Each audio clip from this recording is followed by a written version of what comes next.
Greetings, Junior Explorers, and welcome to another Deck Tech video where we are spending a lot of days with Yahoo Esports exploring every single class and finding out which are the ones coming together for Journey to Un'Goro, the new Hearthstone expansion. Today is Shaman focused. Our good old buddy Thrall is ready to slam some people down with Doomhammer, or maybe not. Let's take a look at the deck list to see what we're focusing on today. Now, one of the primary things about Journey to Un'Goro expansion was pushing the elemental themes. And MaChamp, who's been destroying the Asia ladder, one rank, one legend at a time, has been using elemental Jade Fusion Shaman in order to do it. Firefly, one of the most important cards in the deck to make sure that you're curving out, but also the ability to activate elemental synergies. Remember, all these elemental activations, such as the Servant of Kalimos, requires you to play an elemental the turn before. Patches in Southsea Deckhand is just to help you stabilize the early game. You could easily replace both of these two cards by putting more elemental-based late game if you feel like you're facing against control, such as the Blaze Caller that we mentioned earlier.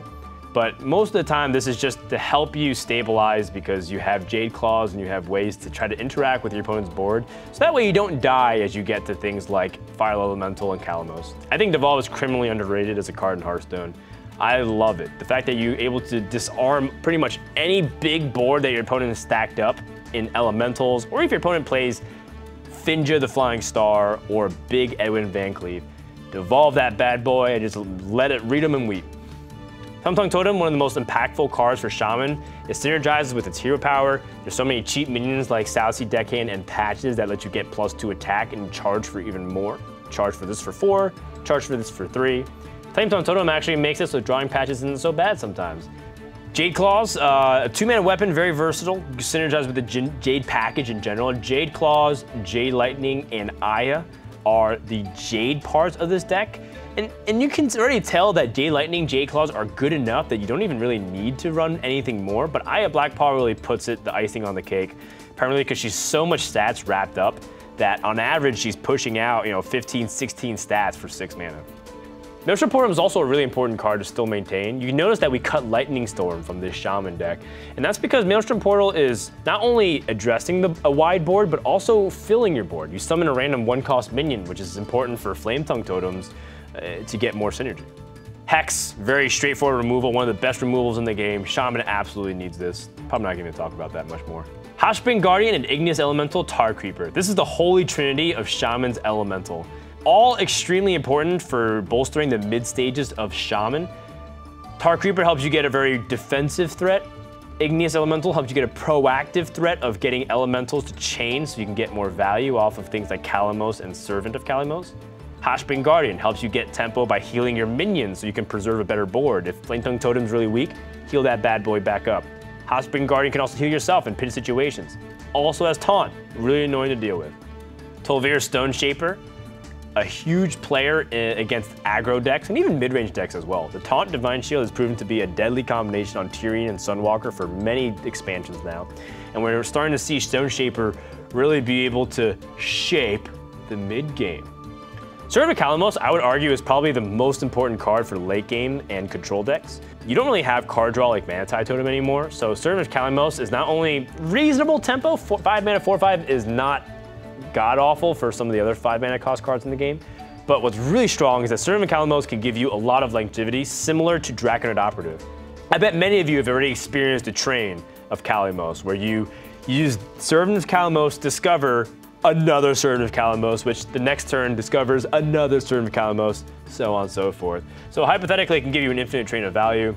It also gives you the ability to pick really strong cards like Earth Elemental and another Kalimos Primal Lord.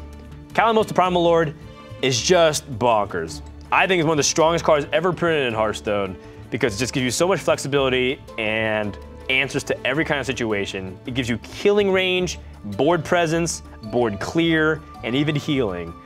The only downside, and I put that in quotation marks, is you need to have an elemental before it, but if you're planning it out, you should be able to play Kalimos in the optimal scenario and just destroy your opponent.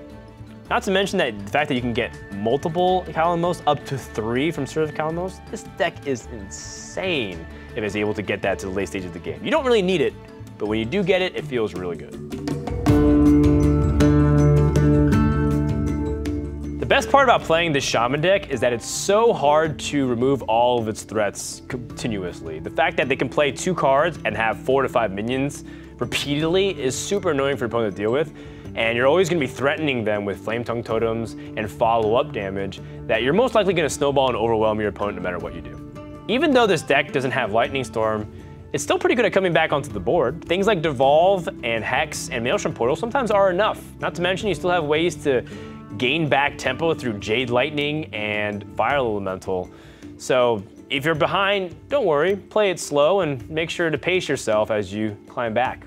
Some of the weaknesses of the deck is that there's elemental synergy, and if you don't have the elemental cards prior to it, Calamos is just an 8-mana 7/7, and there are cases where you have to play that because it's the only way you can have board presence. Another thing that's kind of weak about this deck is the card draw is rather limited. Before in the past, you had Azure Drakes, Blood Mage Thalnos, maybe a Mana Tide Totem in the mid-range variants in order to help you gain card draw.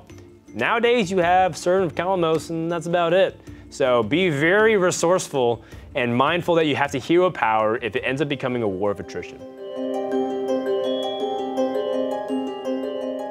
So Shaman Mulligans are pretty straightforward. You just want to try to follow the elemental curve as best as you can. Firefly, one of the best cards for keeping in the opening hand, primarily because it just gives you so much range and potential with Flame Tongue Totem threatens and Jade Claws to get that extra point of damage. Also because it gives you the elemental synergy. Another important card is Igneous Elemental and Tar Creeper. You can get away with not having Hot Spring Guardian, but both these cards are very good to just plop on 3, because a lot of times on 2 you might be hero powering. I would consider keeping Hex against specific matches where you know your opponent is trying to get out a very big minion fast. If you're playing against Warlock and you know that he's playing a Handlock type of deck where he's playing Big Giants or Twilight Drakes on 4, Hex is a viable keep. Saucy Deckhand, not really a bad keep at all, considering that you can synergize it with Jade Claws and you can use it with Patches and Flame Tongue Totem for early pressure and board control. The synergy in this deck is pretty straightforward. Elementals line up with other elementals. Jades help build other Jades. This is a very basic, straightforward deck.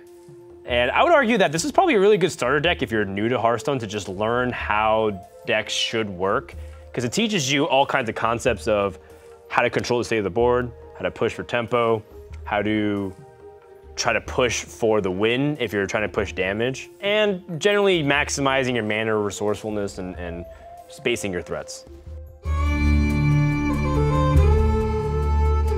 If you find yourself lacking some dust to craft it, because after all this is almost 7,000 dust, you can reduce it down to almost 5,000 by cutting Patches, which is I think the legendary that you'd want to cut out of the 3 of these, and replacing it with either a late game card in Blaze Caller and Stone Sentinel, or placing a test card such as Acidic Swamp Ooze and Galak Crawler for your latter needs. You win this one, friend.